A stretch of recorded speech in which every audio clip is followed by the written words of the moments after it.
Hi, my name is Landon. I own Planit Green Landscapes with my partner Tom, and I am a hardscaper. Welcome to the I Am a Hardscaper series on the How to Hardscape podcast, where we sit down and interview a hardscape business owner and do a deep dive on how they became a hardscaper and how they operate their business. I want to say a quick thank you to our sponsors, InLight Outdoor Lighting. They have amazing products in the outdoor lighting space, and you should go check them out on their Instagram page at InLight Design. That's INLITE Design, to find out more about their products, as well as see amazing photos of projects that have their products on it and get some inspiration from there. Once again, that's InLight Design on Instagram, as well as Cycle CPA. If you're in need of bookkeeping, CFO services, or accounting, they can help you with that. They are cycle_CPA on Instagram, as well as cyclecpa.com. Reach out to them, get that conversation started, and let them know that How to Hardscape sent you for $200 off. And without further ado, let's get into our episode with Landon. Okay, Landon, let's get to know a little bit more about you yourself, how you got started in the industry. Give our audience a little bit of background of your introduction into this industry here. So I grew up in a big family. My dad was in construction. He later sort of transitioned into demolition, but I was around some construction, equipment. That was my early sort of exposure to it. I worked with my dad a bit in the summertime. Didn't particularly love it. I was 11, 12 years old, but ended up finishing high school. And when I was in college for marketing, I did it as a summer job for Brian Jacobs. Great dude. And it was just something to do. I ended up really liking it. As a summer job. I didn't put too much thought into it. And then things kind of grew with time. I guess the second summer, he ended up picking a few more guys up. So I ended up kind of, managing a little bit more the projects. And then I would say, I don't know if it was the second or third summer that I worked for him, I actually thought, like, man, I think I enjoy this more than the stuff I'm in school for. So I talked to my buddy, Tom, who's now my business partner, and he was running a crew for his uncle. And I said, man, I kind of think this is something we could do together. We should, give this a try. And Tom was just about to get married. So him and his wife to be, I guess at the time, had just bought a house. And, they were starting their life out together. So he had to try to convince her. And, we talked back and forth about it. And I went to my boss and I told him, I said, I think I want to go start on my own. And he said, he wanted me to stick around, but Brian was awesome. He taught me everything I knew. He had a bunch of other businesses and things that he had on the go. So I think the reason I kind of wanted to do something myself was I kind of always wanted to push the limits, take it a little bit further. Whereas for him, he was not playing it safe, but it was one of a few things he had on the go that kind of grew almost maybe accidentally for him because he was good at what he did. But ultimately, he supported me and said, if that's what you want to do, go for it. So Tom convinced his wife. I was single at the time. I think we were 22 years old. And we decided we were going to go out and start the next year on our own this spring. Now, what it ended up happening is, when I left, Brian came back to me and he said, I was thinking about it. You've kind of been running things for me. And he didn't really want to take all that back on. So he said, why don't you guys just buy me out? So he was the initial actual owner of Planit Green. And I was like, when I worked for him, I loved it. I loved the company, the clients, and everything else. So it was very, appealing to me. And thankfully, Tom and I had come up with the name Twilight Landscapes for our own company. And that was right before the movie series, whatever it was, came out. So thank goodness we ended up buying Planit Green, because otherwise we would have had to go through that whole debacle, sharing a name with them. But so we chatted with Brian, we figured it out. And I mean, again, when I say we bought it out, it was probably a few car payments worth. There wasn't a lot It was just some, a truck and whatever. So that's how we kind of got our start. And I know a lot of guys kind of start with the grass cutting side of things. We didn't do any of that. We were, very much interested in the design and build side of things. And that was 2009, 2008, 2009, right when that sort of recession happened. And that was I think it was a blessing for us to start at that time, because we had no expectations. Our costs were relatively low, all things considered. And we just did whatever. We'd pick up and relay 3 patio slabs. We would do a little walkway and just tried to do the right thing, make people happy, and off we went. So let's start there and kind of pick this apart here. So what was it in that first business? Actually, what was the catalyst for you to really decide to move off from Brian's business and to really think that you could start your own business? Like, what was that seed that got planted in your mind to really think that, business owner, that's the direction that I want to go? So I think I always knew that. It's hard to look back, after owning a business for 13 years and remembering exactly what I was thinking through all that time. I know when I was like 9, 10, 11 years old, we used to, like, my dad would get things out of demo jobs and stuff, and we would sell them and, print flyers and go rake people's leaves. Every time it snowed and we got a snow day, we'd walk around the neighborhood and try to convince people to pay us to shovel their walkways. So I think I was always intrigued by the idea that the harder you worked or the smarter you worked, the more success you could have with it. So yeah, when I worked for Brian, I never went into it thinking like this is something I want to do myself or for myself. But while I was doing it for him, I think maybe you always sort of look, oh, if I owned it, I would do this. And I loved basically everything about the way Brian did stuff. The only thing that I think really gave me the desire for more was the fact that, again, because he had different things on the go, he didn't really need to grow this into anything. And for me, it wasn't so much about size. It was like, I just wanted to do different things. I wanted to, if a client asks for a waterfall, I wanted to be able to, we'll build it. We'll figure it out. So that's kind of where I think I really realized, okay, if I'm going to do this, I'm going to do, landscaping, hardscaping, I'd like to do it for myself and be able to, push the limits, work with the people and for the people that I'd align with. And then having Tom come on board with me, that was like that extra bit of confidence I needed that, I wasn't doing it alone. And that was probably I'd say one of the best decisions that I ever made, was asking him. Yeah. With going to college for marketing, were you able to draw on any of that education to be able to start your own business? Was there anything like applicable there that you could draw from? I wish I could say there was. I honestly don't know. I love the marketing side of the business. I love, the branding, site signs, vehicle wraps, just the strategic and the aesthetic part of that. As far as what I actually learned when I was in college, the only thing I can remember learning was the SWOT analysis: strengths, weaknesses, opportunities, and threats.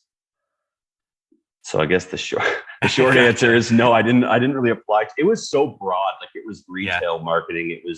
We had to take like macroeconomics, micro.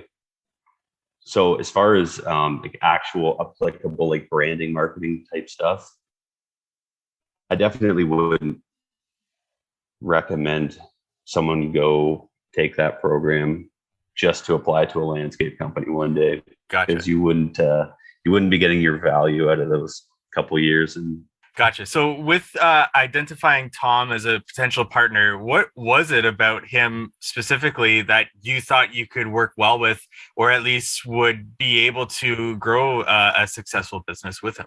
Yeah, so I don't want to make it sound like I had a list of, potential people who would be so lucky as to partner with me. But Tom was my next door neighbor from when I was 2 years old. So we grew up together. We loved being outdoors together. We did a ton of stuff together, riding dirt bikes and hanging out after school.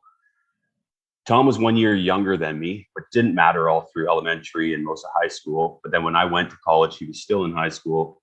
So we didn't like grow apart, but he got a girlfriend. We didn't see each other as much. But Tom was always like he's like that super loyal guy, hardest working guy I know. And we just really liked each other. We've always been really good friends. So because he was also in landscaping, it was just a natural, we were chatting and what do you think about this? He expressed interest and I don't know.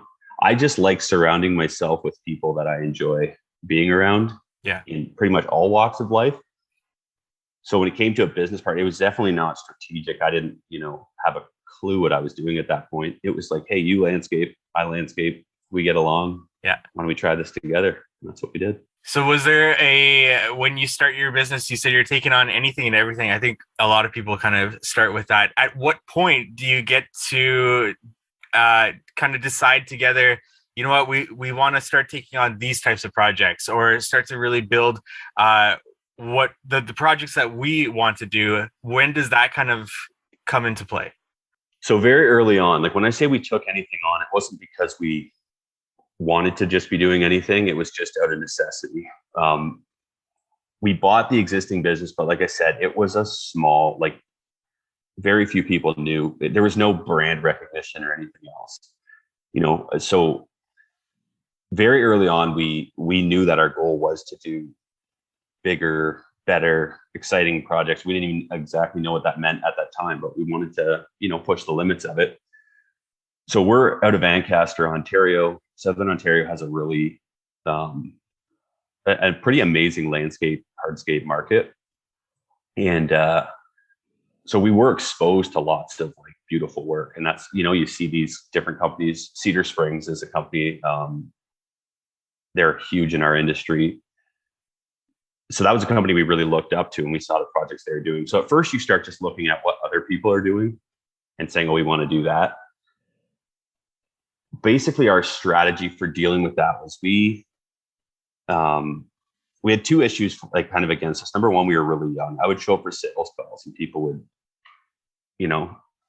they were all respectful and everything, but right away they're looking at me like if they had met with a couple contractors, it could have been their child or grandchild. So that was one challenge. And the other one was we just didn't have portfolio work. So early on, we basically decided anything that we got an opportunity to do that we wanted to do more of, we like got good photography of. And I'm talking like we could do like a 200 square foot patio with a little fire feature or something in it. And, we bring in our photographer to get a shot of it and just keep pushing the best stuff we were doing to the forefront, trying to build that credibility.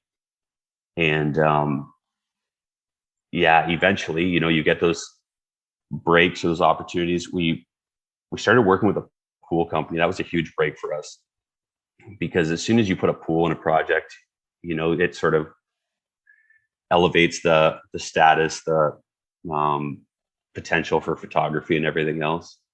And then it kind of gave us that little in we needed to sort of take that next step. And that happened quite early on. I think it was midway through our first year.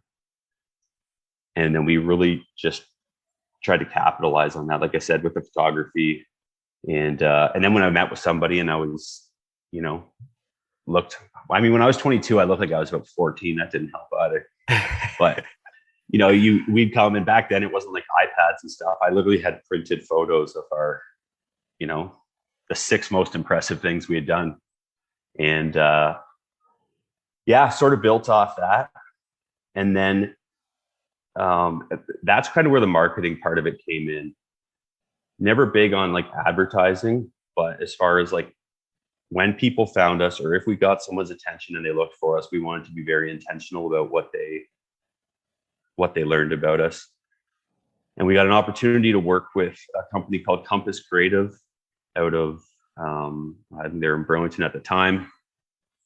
They were doing like these beautiful rebrands and websites and everything for these like super upper echelon companies. So in my naivety, I just kind of reached out and, hey, what would it cost to build a website? And I think it was about as much as what we did in revenue our first year. But Jay, the owner, he took the time to talk to me and everything. He needed some work done at his place. We ended up trading off some work, and they did like a rebrand for us and helped us with a website. And I think that was a really, really big turning point for us. I think that was still the end of our first year in business. And then he basically said to us, you know what, you guys are young, but you're capable. You know what you're doing. Just embrace that. So that was kind of the whole setup of the website at that time, was like, there was pictures of us. So people weren't surprised when we showed up.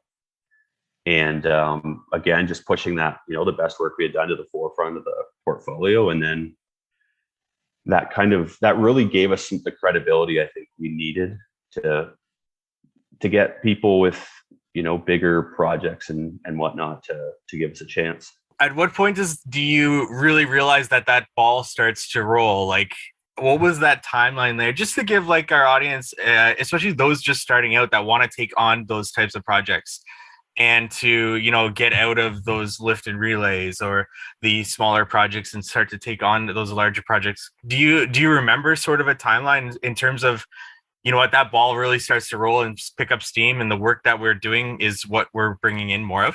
Yeah, I remember vividly because I had a massive panic attack in the spring when over the course of the winter we sold two. So it was the end of our first season, and then through the winter I sold two projects with that pool company that I was talking about. And I think it was like $150,000 and $180,000 or something, which to me was like, my brain could barely compute it. So that was a huge confidence boost. Like I remember calling Tom when I left with a deposit check from the one project, and we were, cheering and it's just super excited. It's so fun thinking back to that excitement we had. But then the reality that I actually had to do these jobs, and like, if something goes wrong when you're doing a pickup and relay and you're there for an extra couple hours, it's one thing. But we were talking like money that we weren't experienced with, familiar with. So I do remember that vividly. I remember being very overwhelmed by it. Like it almost happened maybe a little bit too quick. But I'm super thankful it did. And that was that's just a break that we got that I don't know that you can really plan for. I think we did as much as we could to be prepared for that break if it came, with the branding, the marketing, the whatnot. But I didn't really answer your question. I'm trying to think what I would tell somebody. I think what I would tell somebody is probably not focus on getting those big jobs. I don't think that should be the focus. I think the focus should be on kind of charting your own path, doing what you're good at. A lot of people mention pickup and relays. Like as they get started, it almost sounds like that's not a good path. Like I think if someone likes doing that and they're really efficient, really good at it, I think that's a great option for them. But if you want to get on those bigger projects, you basically have to promote what you want to do. And that's what was always our focus. We were kind of just always, if we had an opportunity to showcase something, it would be something that we wanted to do again. So pools were and are kind of our bread and butter, I would say, pools and pool surrounding projects. And you mentioned you started during that recession time. What was it like going through that, at least as a startup, and navigating through that recession? Did you really feel it and experience it in terms of trying to land more and more jobs, or was that an advantage do you feel to you to be starting during that period and having perhaps low overhead and being able to get through it?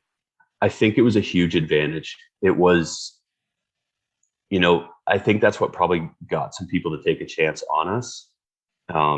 If a big reputable company in the area is going to charge you $100,000 for this backyard you wanted to do, and I come in there not knowing my numbers and we price it at 60,000, you're like, wow, he'd have to really mess this up for it not to be worth saving 40 grand. So I think maybe there was some of that, like where people were looking for places to cut. And maybe that means they were going with a B or C grade company, which I think we would definitely fall into at that time. It also set our expectations really low as far as,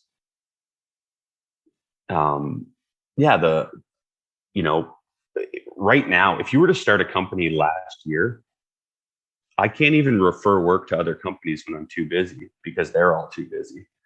So you don't have that same, I don't want to say hunger or drive, but you don't have that same reality of like how hard you had to work to have projects to do. And that was our baseline. So yeah, like I said, it made us willing to take on anything. It made me personally very, like, I was always worried about debt. We've always, financing, all that stuff always kind of freaked me out because you remember those times when there wasn't a lot to do or there wasn't a lot of money to float things. So I think it structured us financially very well, where we played it very safe with, owning the stuff that we have and not extending ourselves. So yeah, I would say all in all, that was, I think it was a perfect time for us to just get going. What do you do in your business, and what does your partner do in your business, and how did that kind of evolve to be decided upon? That's a great question. So that has changed significantly over the years. So Tom is like an absolute weapon when it comes to hardscaping. I'm sure there's a lot of people out there that think they're the best hardscaper, but I'm convinced it's Tom. He's just unbelievable. His speed, his pace, attention to detail, his ability, he can do anything. So he was always the rock star when it came to building. When we started, him and I were building side by side, and then I would do the quoting, designing stuff kind of after hours. He was married, I wasn't, so I had a little bit more flexibility. I've kind of done everything in the business at some point in time. And then as it grew, I was able to step away from some of those things. So, which is fantastic because now there's somebody at Planit Green who can do everything. There's someone who can do everything that I can do better than I can do it. And in most cases, a lot better than I can do it. So where we're at currently, Tom basically, he runs our construction for the most part, and he runs our crew that does the most complicated projects and everything else. So he's on site day to day, and that's what he's gifted at. That's what he enjoys doing. And then obviously with the yard management, equipment management, stuff like that, he really handles that. I would say day to day stuff. Myself, I currently, and it's just been changing slightly lately, but Kevin, one of our main guys, he's amazing. He's been here since the beginning. He took off estimating off my plate, which is nice. It's another thing that he does much better than I ever did. So I do the sales. I do all the sales for the company, and then I do our initial design concepts. So once our designers have been out to site, they've plotted out property, existing trees, everything else. Then I'll sketch the concepts and then kind of collaborate with them as they build it all in Dynascape or SketchUp and do all the 3D modeling, because I'm also terrible at the computer side of things. And then, so that's the bulk of what I do. And then just the overall, I mean, it sounds like a cop out, but like the visionary, like as far as looking at what we want to do, areas we want to focus on, whatever else, and then client relationships and stuff like that. So going back to when you do purchase the business from Brian, if you could go back, would you still have followed through with that, or would you have gone a different route? I think I would. So our name, Planit Green, it's like PLANIT Green. I hated the name so much. Like when we first, that was like my biggest hesitation to buying the company. I just thought it was kind of cheesy. And there are so many landscape companies around here that had green in their name somewhere. Now, it did save me from being confused with the Vampire Twilight series. So maybe that's a good thing. But as far as buying the company goes, I mean, I don't know if that really impacted anything one way or the other, to be honest with you. I think, like I said, we got a truck, a trailer, hand tools, and then we took over the name. I think it's cool. I still know Brian, the previous owner, very well. And actually, he incidentally started ended up starting another landscape company. A few years later, he did some different things, and I guess he probably realized how much he liked landscaping. Ended up getting back into it. So he has a company called Jacob's Landscaping. Great company, great bunch of guys there. But I think there's something kind of cool, like maybe nostalgic about the fact that that's where I started working, and then I was able to eventually purchase it with Tom. So if I could go back, I think I would probably do that again. Yeah. I just want to take a break from today's episode to talk about our sponsor, Cycle CPA. You may have a CRM or project management software in place, but what data are you using to ensure your estimating is accurate? Having a proper accounting setup and accurate bookkeeping done is key to understanding overhead expenses and other costs that must be recouped in your estimates. Cycle CPA is a remote bookkeeping and CFO firm that helps to connect the dots from the financial reports to the hardscape and landscape data needed in order to reach high profits. They provide landscape and hardscape industry benchmarking, job costing financials by service line, advisory meetings, and much more. Cycle CPA's team of accountants are specialized within the hardscape and landscape industry, and you can visit them at cyclecpa.com, and for $200 off, mention the How to Hardscape podcast. Now back to our episode. We also want to say thank you to Inlight for sponsoring today's episode. Did you know that one of the easiest ways to grow your hardscape business and increase your revenue is by incorporating low voltage outdoor lighting to your projects? Using lighting can take your projects to the next level, make you more profit, and add that wow factor and make your business stand out. As a professional hardscaper, we know you need reliable and high quality products to avoid callbacks and wasted time on job sites. That's why Inlight offers some of the highest quality lights and is the quickest system to install on the market. Their patented Easy Lock connector ensures that lighting will be the easiest thing you install every time. No heavy lifting, no massive machinery, just plug and play. Not only that, but Inlight also provides many educational resources like online and in-person training, installation videos, unbeatable customer support, and more. Everything you need to successfully take your business to the next level with outdoor lighting and beyond. It's one of the many reasons why I stand behind Inlight and many other companies that provide these educational resources to their clients, to contractors, and to help us grow our businesses. So for more information on how Inlight can help grow your business, check them out on Instagram at Inlight Design. That's at INLITE Design on Instagram. DM them to find out how to put more money in your pocket this season. All right. So getting into where you are today, what is a Planet Green typical or at least ideal projects that you are aiming for? What kind of work are you kind of specializing in there? So these days, I think we're trying to, our ideal client is, I would say somebody who wants to work with us, not just somebody looking for a landscaper. We have the best experiences with people who are aware of us through friends, through builders, through whatever it may be.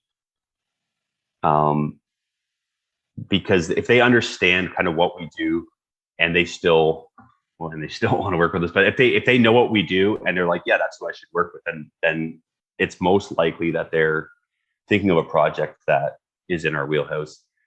As far as the type of projects, so our main focus would be on like full property landscapes.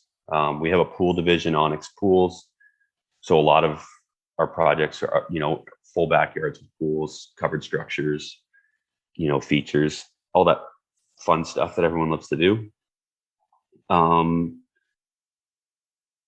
a budget perspective, I mean, that's always a bit of a, and can be an awkward one. I would say just big enough projects that it kind of makes sense for all the, when you have salespeople, designers, estimators, project managers, it's a big enough sort of machine with enough moving parts that in order for people to actually recognize the value of that or be able to cash in on the value of that from a client perspective, the project has to be a certain size. If you need a 20-foot walkway out of paving stone down the side of your house, it doesn't make sense for it to go through all those channels of communication and then send a crew there for half a day. So a perfect client for me is someone who kind of likes to push the boundaries a little bit creatively. They're open to show us something exciting. We work almost exclusively in Ancaster, which is a very sort of small town. But that was something we kind of strategically worked on over a few years. Started getting, a little bit older, more guys that worked here with families, got tired of driving, sitting in traffic for hours at a time and getting home late. So I'd say, close to home, people that are familiar with Planit Green. And I love it when a client is just excited to be doing the work. That's probably the most enjoyable part for me is the excitement of the expectation of the design, seeing it, getting excited about it, planning for it, and then ultimately, enjoying it with family, friends, and it's pretty cool. What was this, going back to you starting the business with Tom? What was the hire that you guys did that really allowed you to, scale your business to where you wanted it to be, or to at least kind of get to that next step in the process or next level for your business to get to where you want it to be? Was there a specific hire that was like a turning point for your business in terms of, getting closer to your vision?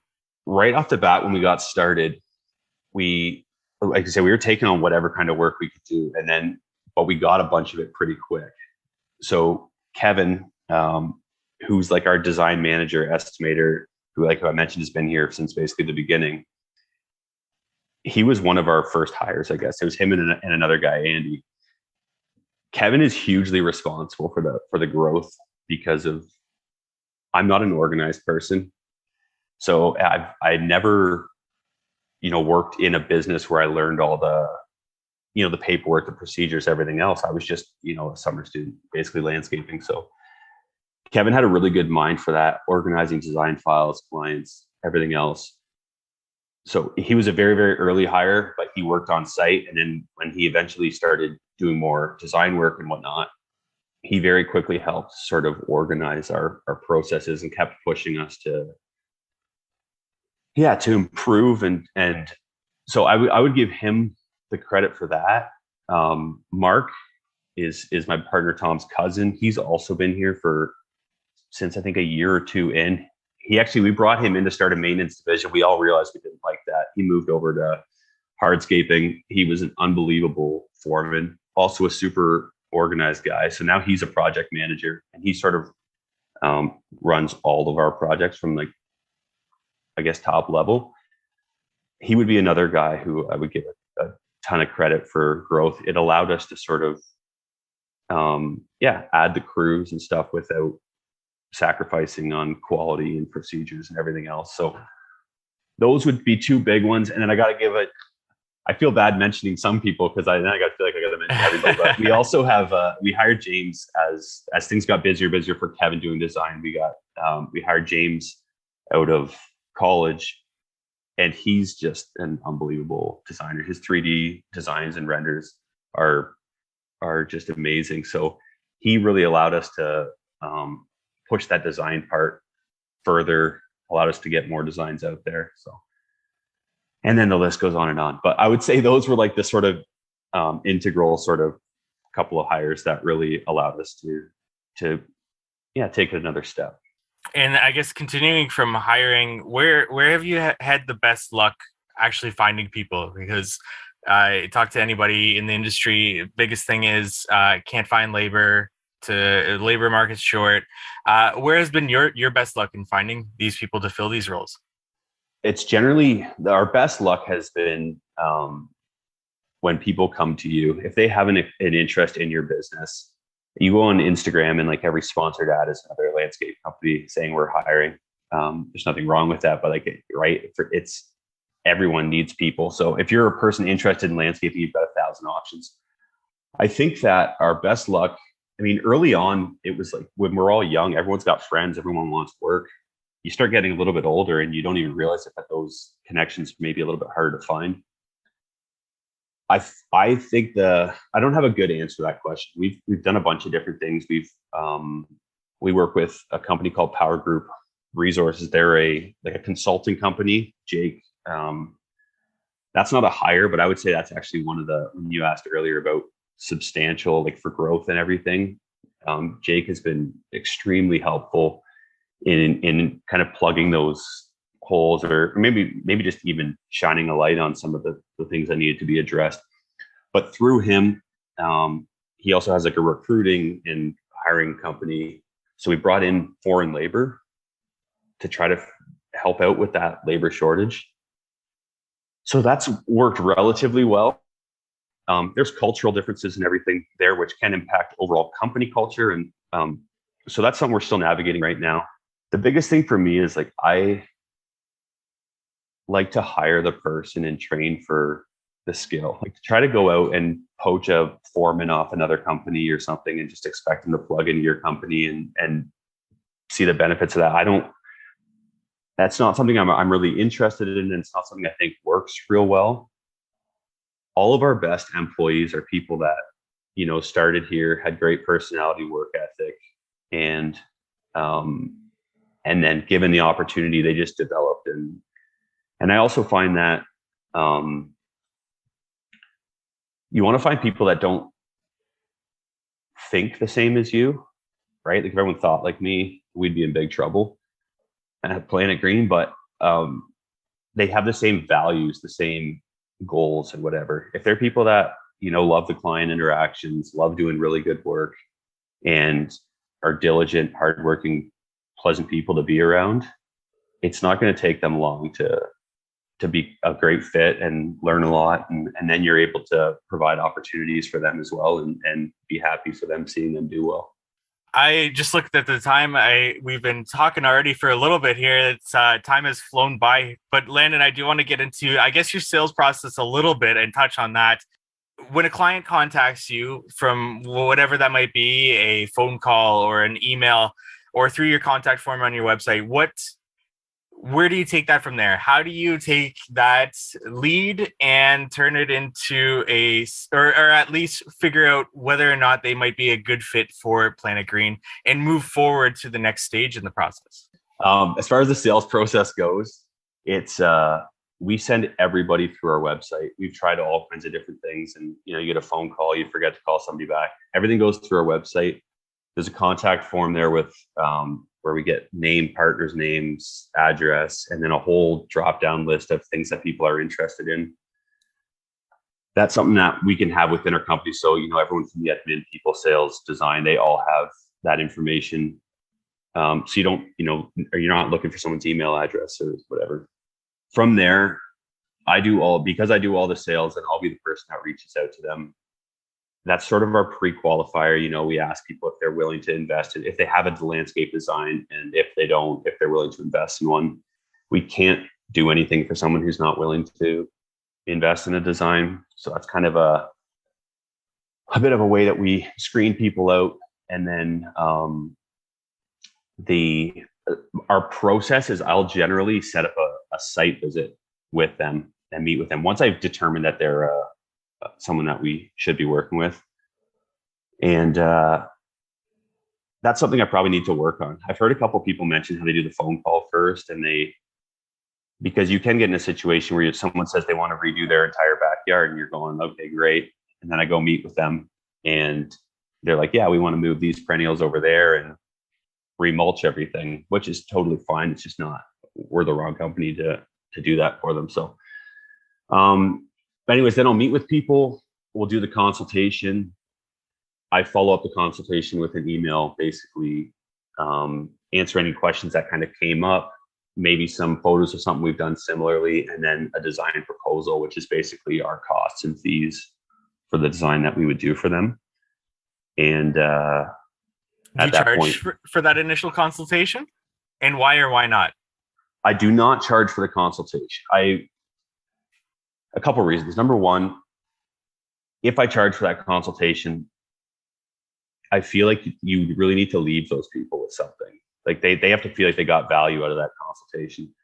Secondly, I don't really think there's an amount of money that's worth going to see the wrong client. And I mean that, like, I would much rather focus my energy on just going and meeting with the right people than spending an hour meeting with people that we're not ultimately going to work for. So if we can't determine early on, like through the email and everything else, that it's definitely not. If they're out of our geographical area, if it's something we can't do, those people, you politely tell them, hey, this isn't a good fit for these reasons, or try to refer them to somebody. But beyond that, I guess someone reaches out, I feel like there's like, it's a bit of a privilege when someone's actually interested in working with you. So I err on the side of, at least just go meet with them, hear them out. And I prefer to do that without any fee. A lot of times, like, I'm not sitting there telling them, you have to put this here, you have to put there.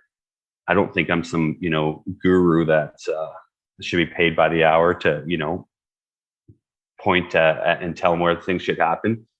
So I like to just use that opportunity just to, hey, thanks a lot for being interested in working with us. Here's what I see. They tell me what they're looking at doing, take a bunch of notes, and then if they go into the design phase, then that's where we absolutely start charging. So gotcha. So then that design happens, and then you present it to them. Do they get some sort of a number of reiterations if they want some things changed? And then is that job signed up in terms of taking a deposit and moving forward? Yeah. So our package includes 2 rounds of revisions. I mean, realistically, we kind of play a little bit fast and loose with that. We just don't want people waiting 2 rounds of revisions and saying, like, what if we did the whole thing without a pool or whatever? But it's obviously with COVID, a lot of stuff started happening over Zoom. Now with the 3D renders and everything, you can get away with sending a little bit more over email. Ideally, we have them come into the office. You can sort of sit in the boardroom together. We can bring in one of the designers or someone like Kevin to, help present to them and talk them through it. But it's present the design, get the design and the quote approved. Obviously, there's the budgeting part of it, which is usually a pretty hot topic amongst landscapers, asking for budgets, not asking for budgets. We try to get budget ranges. Like, we've done the same size backyards with similar wish lists, and one's 75 grand and one's over $1 million.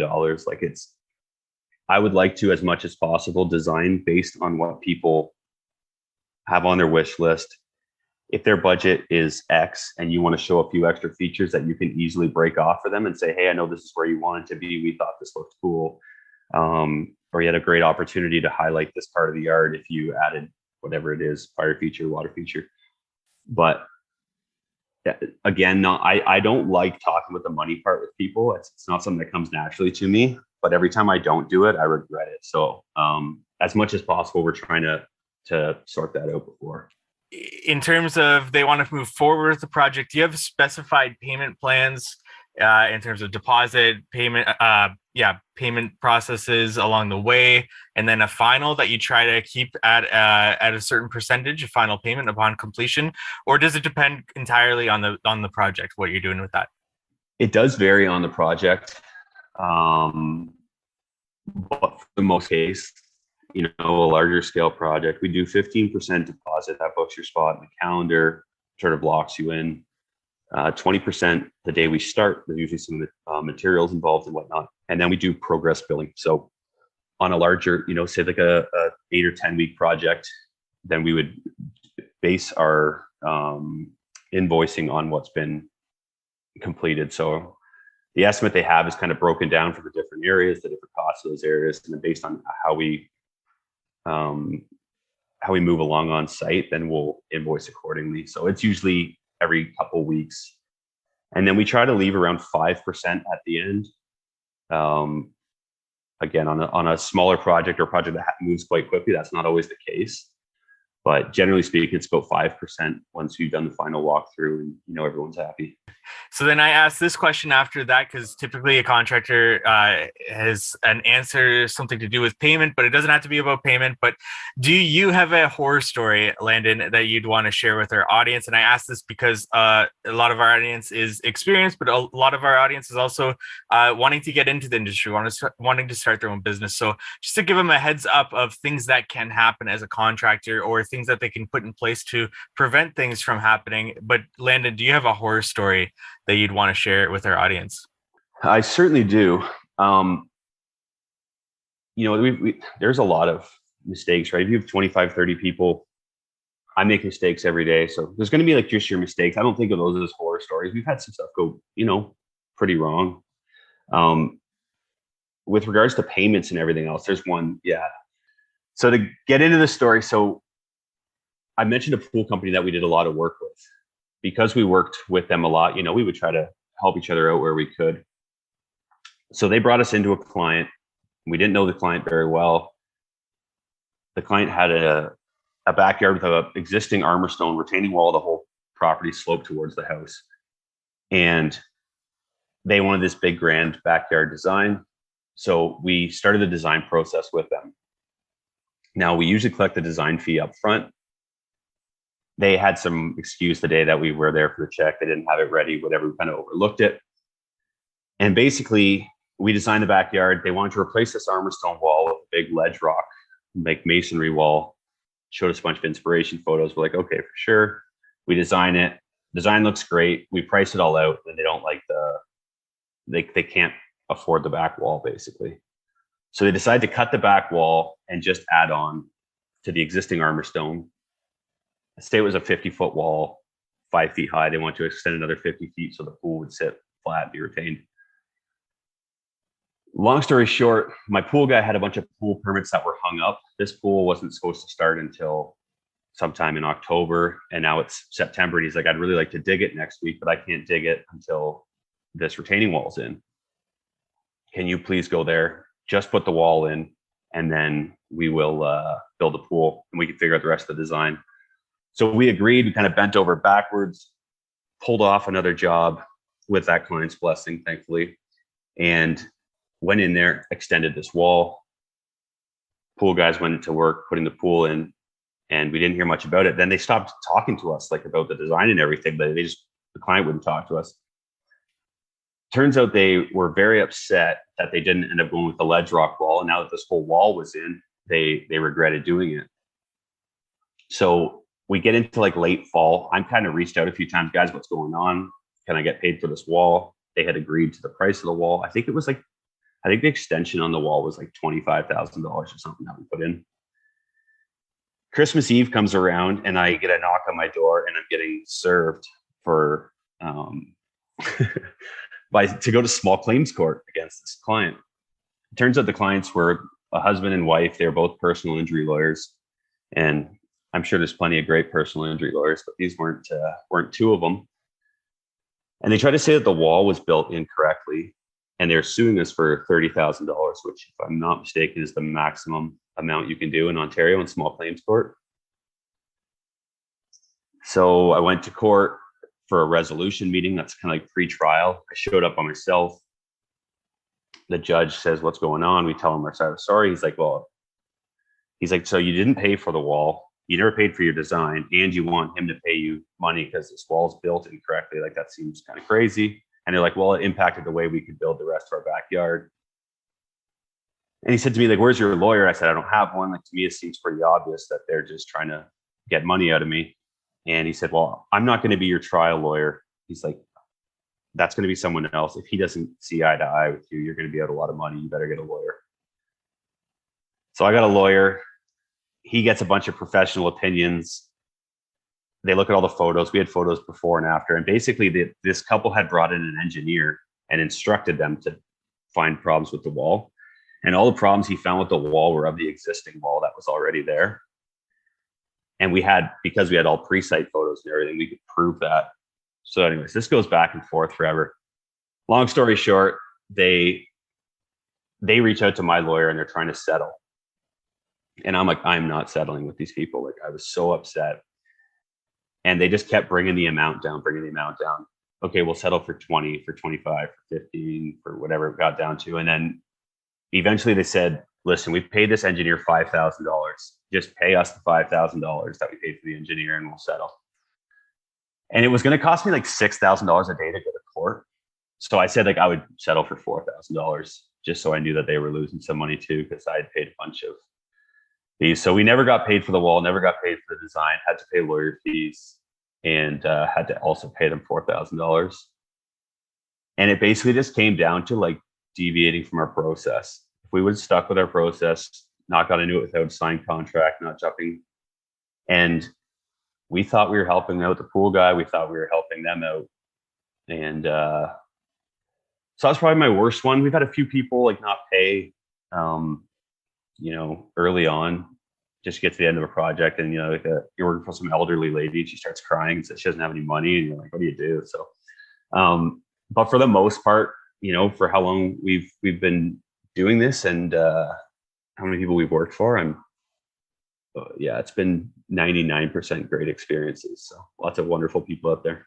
Well, thank you for taking the time to share that story, because that is a good story to share, and to obviously a bad experience to go through, but a good, I'm sure, learning experience for the process. Like you mentioned, sticking to the process, right? Yeah. Basically every issue, any significant issue we have with clients is when we deviate from that process. If they're not the right client for you, but they really want to work. That's a tough thing in our industry, especially when everyone's busy right now. But when someone's coming to you basically saying, I want to spend a bunch of money, and they've been saving hard and they're excited about it, just to say to them like, we're not a good fit, it doesn't feel right to do. So sometimes you go against your own, sort of rules or gut feeling, and try to like do something that's going to work out or make those people happy, or take on something you shouldn't take on. And yeah, I've learned over and over again that that's not the way to do it. Somehow I still let my guard down and make the mistake again. But sticking to the process, what works for you as a company, and that's going to be different person to person, company to company, but it's important. Definitely. With that being said, getting into things that have helped your business grow in terms of products that you recommend, in terms of on-site installation practices that you guys stick to, or like stick by and really follow, or equipment, tools, anything like that you want to touch on that you really feel like it helped your business grow, or keep the quality up of Planit Green. So product, installation, equipment, tools, anything in that general category that you want to talk about. I don't know if there's anything that we do that's unique to what others do that I could really say, this is silver bullet or anything for us. A few things, I mean, especially with labor shortages, if there's any piece of equipment we can buy that makes our guys' lives easier, or, a hardscaping crew that bills out at, $3,500, $4,500 a day. If you can buy a vacuum lifter for $4,000, that saves you one day on one crew, like, it's paid for itself. That's taken me time to like understand just how quickly equipment can pay for itself.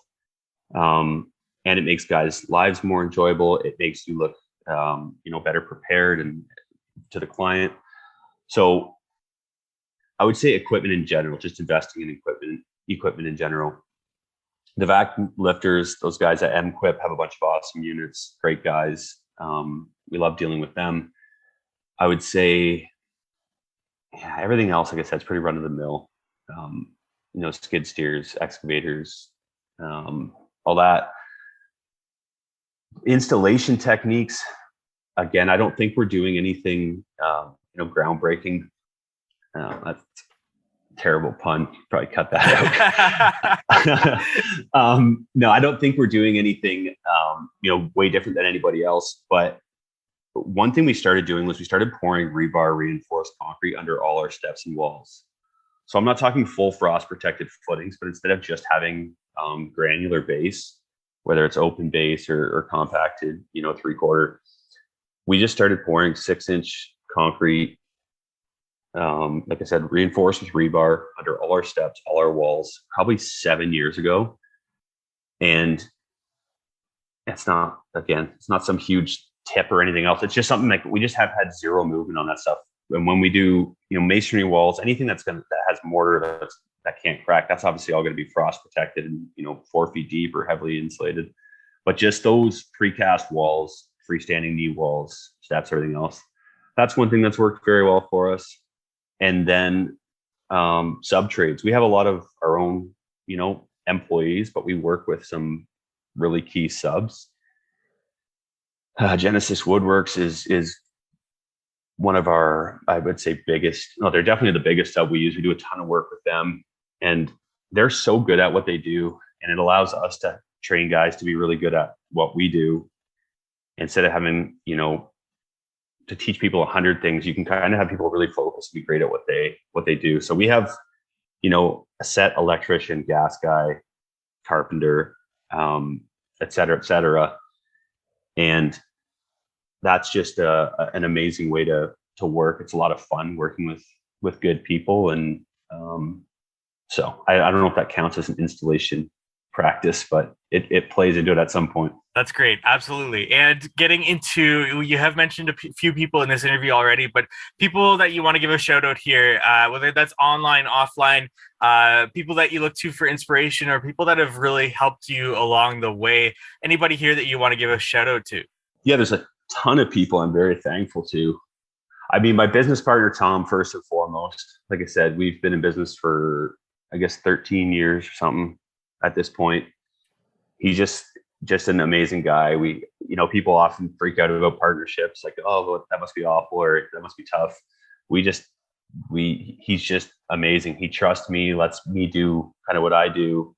We both just, have a lot of fun together, celebrate the wins together, console each other on the losses. So Tom, first and foremost, I wouldn't have been able to do anything without him.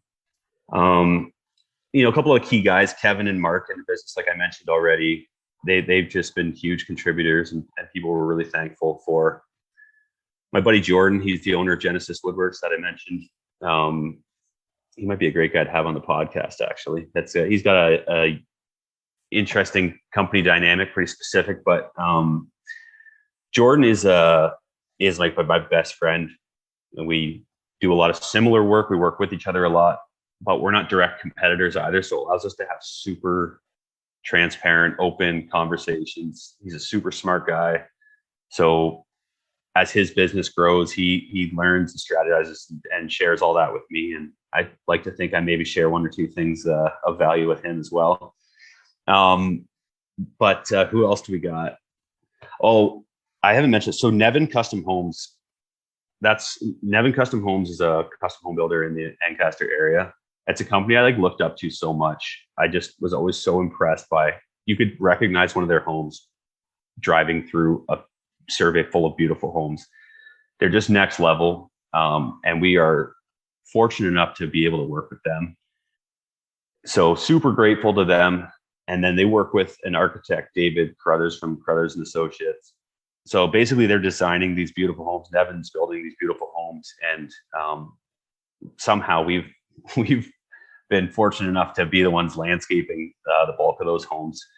And I got to give a huge shout out to those guys because, like I said, they're such a pleasure to work with, and it makes our projects look so much better when they're, when you're working around a masterpiece of a home. And who else? The list goes on and on. I don't want to. Well, actually, Adrian Bartels, he's the owner of Cedar Springs. I think you chatted with him. He's always been really good for, it's a company I looked up to. I still look up to. We're not trying to be exactly like them. We're our own company, but he's always been super giving and helpful with, if I ever needed anything information wise, or just someone I like and respect. And honestly, the list goes on forever. So I'll just stop, but I'm thankful to a lot of people. That's about it. Thank you so much for your time. This has been a great interview, and you're a great speaker. So I do want to be respectful of your time, but I do have one last question to ask you. And that is, if you, what is one thing you know now that you wish you knew from the beginning? And this can be personal related, business related, anything along those lines. But what's one thing that you know now that you wish you knew from the very beginning? Shoot, I've heard you ask a couple other people this question, so I should be more prepared for it. I think, without sounding too cheesy, everything that you kind of go through in business that leads to, right? If you don't make those mistakes and whatever, you wouldn't learn the same way. So I don't think I have any regrets that way. I would say the biggest thing is to just recognize or realize your own value in what you're doing. I think landscaping it's a low entry level. Like it's a low barrier to entry. Sometimes people can view it a certain way because of that, or maybe I just view it myself that way. But if you're going to go and provide good value, good quality, and work your butt off, there's no shame in making money, making good money. It allows you to treat your employees better, give them more opportunities. So I would say the biggest thing would be understanding that you're providing value for people. There's nothing wrong with charging. I don't want to make it too financial. Yeah, I guess that's what I was going to say. Is like, I don't want to make it all about finances. When I say that, I think instead of trying to be, you hear a lot about like the grind and the hustle and all this stuff. For me personally, I think you have to look at what you want to get out of your business. And if that's great relationships, time with your family, maybe you do take on a little less work. Maybe you don't grow. I don't have the interest to grow the same rate that a lot of other companies do, because I don't think I'm well suited for it. So, and now with social media, it kind of exacerbates that problem a little bit too, right? It's easy to get caught up in what everyone else is doing. I think you just be focused on yourself, be aware of what other people are doing, but pay attention to sort of your own journey, what you hope to get out of business ownership, and I think ultimately that's going to be the most rewarding way to do it. I think, yeah, I agree. The business has to really match your lifestyle, and not everyone is suited to grow this many multiples per year, and then to really see their personal life really decline or something like that. But it's really got to match your lifestyle. And I think social media is amazing. And I've learned a lot from a lot of people on social media. It's also something that you can look to and get kind of discouraged if you're not where somebody else is at, or you don't have the equipment that somebody else has. And yeah, I totally agree with kind of your encompassing point there that you were nailing there. Yeah, social media is an interesting one. I think you could probably do a whole separate podcast on that. I get very inspired by a lot of the other companies I see on there. People are doing amazing work. I feel like that elevates our industry. So I see all the positives there. I also see, the negative side of it, where, like you mentioned, where if someone feels like, oh, look what they're doing, or why can't I get on projects like that or grow like that? Nothing is what it seems like on social media. Everyone gets the portfolio shots. No one's taking pictures of the warranty work and the the whatever. So I think if you keep it in perspective, you use it as something that's inspirational, and if it's motivational for you to, I get excited when I see a beautiful design.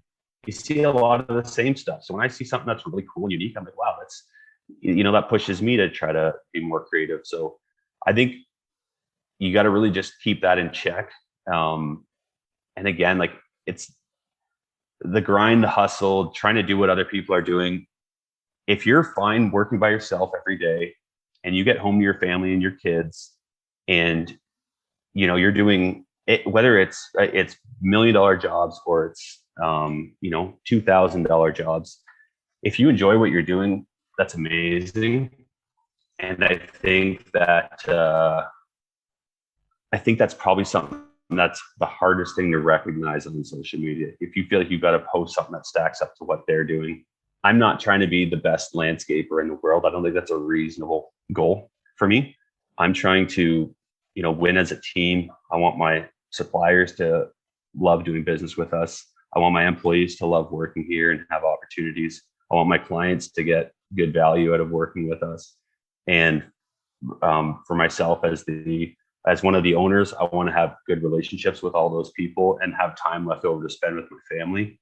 and or not even time left over. I want to prioritize that time, and that's what's important to me. Absolutely. What a great way to end this episode. Landon, thank you so much for your time. Thank you so much for sharing all the points that you've shared throughout this episode. Where can our audience go to learn more about you, yourself, or Planit Green, whatever you want to leave them with here? I do our social media, and I do a terrible job of it, but Planit Green Landscapes, I think it's called, is the Instagram. I will make a commitment to you right now that I will try to post a few things. I think that's probably the best way, or our website, planitgreen.ca. Yeah, I got to post more. So I'll challenge myself to, if anyone actually does check it out, to post a few things that are worth looking at. And we'll definitely go there and keep you to that. So if you want to send Landon a message there, he'll get that. That's Planit Green Landscapes, PLANIT Green Landscapes on Instagram. Landon, thank you so much for your time. Pleasure is all mine. Thanks, Mike. Thank you for listening to today's episode. Landon is Planit Green Landscapes on Instagram. That's PLANIT. And go check him out. Make sure that he's posting there much more frequently. Once again, go check out Inlight Design while you're on Instagram, INLITE Design. And go give them a follow and get that conversation started if you are looking for a lighting manufacturer and looking to add lighting to the services that your business offers. And Cycle CPA, if you're looking for bookkeeping, accounting, or CFO services, cyclecpa.com or on Instagram, cycle_CPA. Let them know How to Hardscape sent you so that you can get $200 off. And we look forward to meeting with you next week on the How to Hardscape podcast.